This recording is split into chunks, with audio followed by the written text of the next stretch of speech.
Hey everyone, got a very exciting airplane on the bench today, and this is the HobbyZone Sport Cub S2. And if you guys have been following my YouTube page for a while, you'll know that when it comes to the RC planes, one of the very first videos I ever did on RC model airplanes was on the original HobbyZone Sport Cub S. This was actually one of my very first airplanes. It's actually, I think, maybe my third airplane. I had the Apprentice for a full-scale trainer, or a larger scale trainer. I had the original Super Cub, and this was my first UMX plane that I ever purchased, and I absolutely loved flying it. Great airplane to learn on. It was small, it was compact. I could throw it in my car. I could fly it during my lunch hours, and it was at a very affordable price point.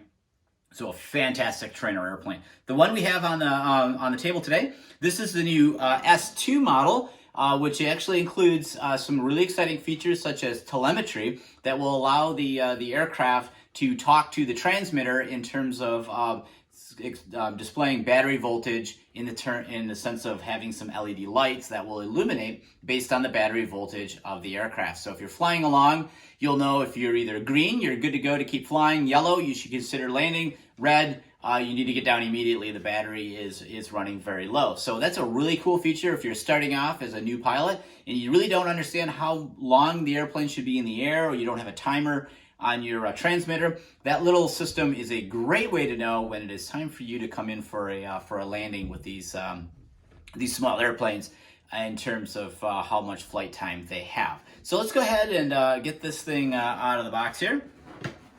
There's not much to the unboxing of one of these guys. Okay. Let's go ahead and there we go, just kind of pop this thing open. This is the ready to fly model. So the RTF model comes with everything you would need if you're a beginner pilot to go ahead and start flying the airplane. You have the airplane, of course. You have a transmitter that is already bound to the airplane from the factory. It includes batteries, both for the transmitter and for the aircraft, and also a charger. So let's go ahead and get these things out, shall we? We'll start with some of these smaller items first. So we have our battery pack here for the transmitter, and we have the battery for the airplane. And these fly in a 1S battery. This one in particular is a 150 milliamp 25C battery, and it charges with this enclosed little USB charger. And you simply plug the two in, and then plug this into any type of a USB power source, such as like a USB wall plug outlet or your computer, and it will charge. It's a fairly slow process to charge, so if you have more than just one battery, probably not a bad idea to pick up another one of these as well. That way you can charge two batteries, and that'll get you out to the field that much quicker. But this does come with everything you would need to go out and fly the airplane right in one box. Okay, here we go. Here is the Spectrum branded transmitter. This is a fantastic entry-level transmitter. You know, if you're not really sure if this is going to be a hobby you really want to be in, or if you want to continue in, or you don't want to spend a lot of money to get started in it, the ready-to-fly version of this airplane is fantastic, because this radio here does everything it needs to do to get you into the air, get you some flight experience, and get you into the hobby without spending an absolute fortune on radio equipment. So as for controls, throttle and rudder over here, elevator and aileron over on this side, and you have the trim switches here, which are just little press up down buttons so you can trim the aircraft just as you would with a more kind of a different grade radio, such as, I don't want to say professional grade, but you know, like my DX6, for instance.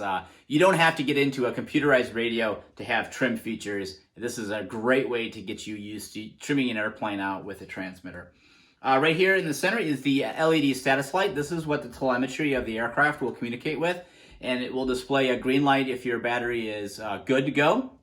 Yellow if you should consider coming in for a landing. You're basically getting down to kind of that middle section of battery voltage. Probably right about the same spot you'd want to use for storage voltage, because you do not want to leave these little guys fully charged in storage. I've done that too many times, and they don't last, and you end up having to throw them away. So great thing to do. You can check this little light. If the light is yellow, you're probably around the range where you should be for storage voltage, and that's where you should keep the batteries when you're not flying. If it is red, you definitely need to land. You're going to come up on low voltage cutoff, which is LVC, which pulsates the motor. I have done that many of times as I was learning, so Hopefully I can help out some future pilots here by letting them know that you do not want to fly a battery when it's on LVC and the motor is pulsing. This little LED on here will be a fantastic way to help you keep you alert of what's going on with the aircraft. And of course, if you fly with a buddy, I would have your buddy watching that light for you to keep an eye on that. That way you can watch the airplane. What's great about the HobbyZone Sport Cub S2 is the S stands for safe. So this switch here is your 3 modes of safe. You have your kind of your beginner model or beginning mode of safe, and that's going to restrict the model the most. So it's going to limit the pitch, the bank, and the roll. And then you have intermediate mode, which is a flip of the switch into the center here, and that's going to allow the aircraft to have a little bit more pitch, a little bit more bank, a little bit more roll, but still not letting you to kind of do a loop or an aileron roll or anything like that. It's going to continually restrict the aircraft to a little, but give you a little bit more freedom to fly around. So as you begin to learn with the aircraft, you can advance by switching the switch. The final position is safe completely off. There's no safe on at that point at all. You are completely on your own to fly the aircraft. You can do loops, you can do rolls, you can do all sorts of aerobatics with the airplane. However, if you get yourself in trouble in any mode, over here on the side is the panic switch. And if you're a new pilot starting out, I highly encourage you to keep your finger on that switch at all times. If you get yourself into trouble, you pull that thing down, the aircraft will level itself right out again, and you'll be able to regain control, release the switch, and you're back on again. So this little radio here is just a fantastic way to get you into the hobby without spending a fortune. And like I said before, it comes in the box, so you don't even have to buy anything else. Everything is here. So before we go any further, let's go ahead and get this thing out, shall we?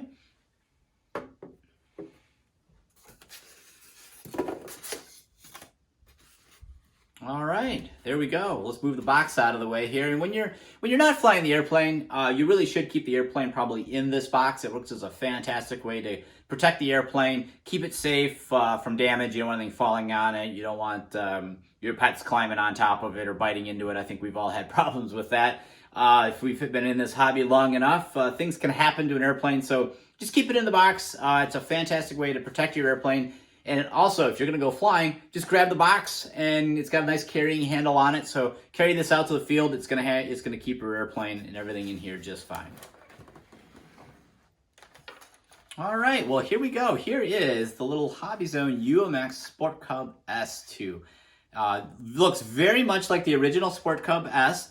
Same blue and white paint scheme, same basic look of the aircraft. The only real difference is that the telemetry on the inside is different. It takes advantage of a new Spectrum controller on the inside here that gives you some additional features that the original S model did not have. But otherwise, it's absolutely identical to the plane that I originally started flying with when I started on the UMX models. And as you can see, it's really just a great looking airplane. It's got that classic Cub look. It is of the Cub Crafters Sport Cub, so it's not a J3 Piper Cub. It's a newer model, but I tell you what, it still has that classic look that we all love. And there's nothing, to me, if you're going to learn to fly, learning on a Cub-looking airplane is just fantastic. It's just a classic airplane. And really, HobbyZone has done a fantastic job of taking the look of the Sport Cub and scaling it down to this UMX model here.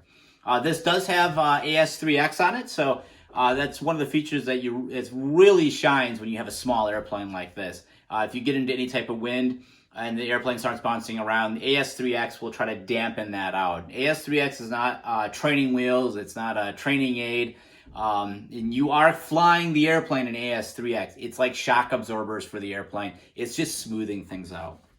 As for wind, because this is a very lightweight airplane, it is fairly small, and it does have an under-cambered wing here. It's probably a good idea that you don't fly this in winds more than, let's say, 5 miles per hour. When I used to fly mine when I was learning, I kind of said 3 miles per hour was about the limit. I got into some wind that was probably close to that 5 to 7 range, and I had trouble getting the airplane to come back at me. It actually blew across a baseball diamond and crashed into a fence. So we're not going to let that happen to this one here. So keep an eye on the weather. If you're a new pilot learning, you're going to get used to using a lot of wind measurement apps on your phone. You're going to watch the Weather Channel. You're going to be paying attention to the wind forecast probably more than anything else. If the winds are 0 to 5, you are most certainly in the range to go ahead and fly this airplane.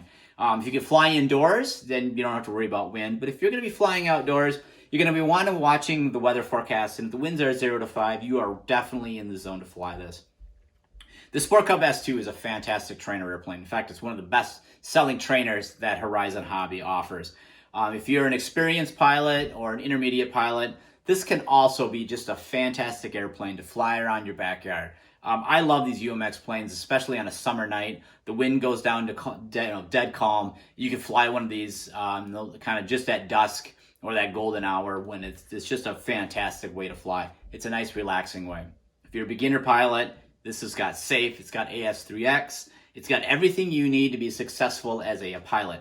However, the controller here does not work on a buddy box system, so you are not able to link this into an instructor's airplane. However, having flown this airplane, having flown it with safe, and having to fly it as a new pilot, just learning on my own, I can say that you'll probably do okay with it.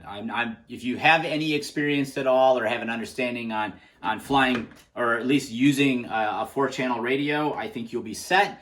If you've been driving RC cars or RC boats, at least you're familiar with a little bit of the concepts of how to react when the object is coming and going away from you.